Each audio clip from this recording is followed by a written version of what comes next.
अस्सलामुअलैकुम दोस्तों, मैं हूं असलम आलम और आप देख रहे हैं गल्फ एक्सपर्ट। दोस्तों, काठमांडू में कतर वीज़ा सेंटर ओपन हो गया है।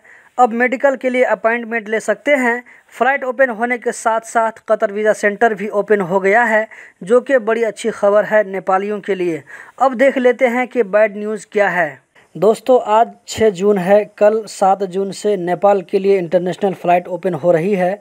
हर सोमवार को कतर से 2 फ्लाइट काठमांडू जाएगी। 2-4 दिनों पहले जो अपडेट आया था कि काठमांडू में क्वारंटीन के बारे में, उस टाइम में कहा गया था कि जिसको वैक्सीन का दोनों डोज लग चुका है, अगर उसके पास में सर्टिफिकेट है तो ऐसे लोगों को क्वारंटीन नहीं होगा और 1 डोज वालों को 3 दिन क्वारंटीन होगा।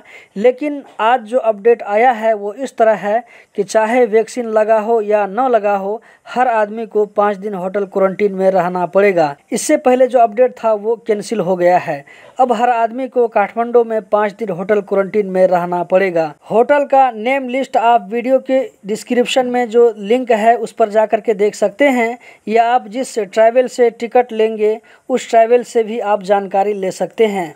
होम क्वारंटीन सिर्फ उन लोगों को मिलेगा जो किसी बीमारी के साथ जा रहा है या अपना किसी का डेथ हो गया है उसके लिए जा रहा है। 75 साल से ज़्यादा के उम्र के लोगों के लिए या 5 साल से कम उम्र के बच्चे के साथ में जाने वाले पेरेंट, तो इन लोगों को लोकल सिफारिश पर होम क्वारंटीन होगा।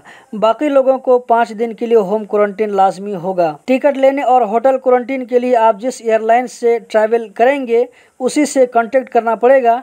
आप जिस ट्रैवल से टिकट लेते हैं उसी ट्रैवल वाले से पूछ सकते हैं। जाने से पहले 72 घंटा के अंदर वाला PCR टेस्ट का नेगेटिव सर्टिफिकेट चाहिए। होटल क्वारंटीन का चार्ज डेली 3000 से ऊपर पड़ेगा। क्वारंटीन में जाने के बाद चौथा दिन PCR टेस्ट होगा। अगर नेगेटिव हुआ तो बाकी 10 दिन आपको होम क्वारंटीन में रहना पड़ेगा। होटल क्वारंटीन से आपको छुट्टी मिल जाएगी। तो दोस्तों, यही थी आज की वीडियो। उम्मीद करता हूँ पसंद आई होगी। कतर के बारे में इसी तरह का अपडेट देखते रहने के लिए चैनल को सब्सक्राइब करें, वीडियो को लाइक करें। बहुत बहुत शुक्रिया।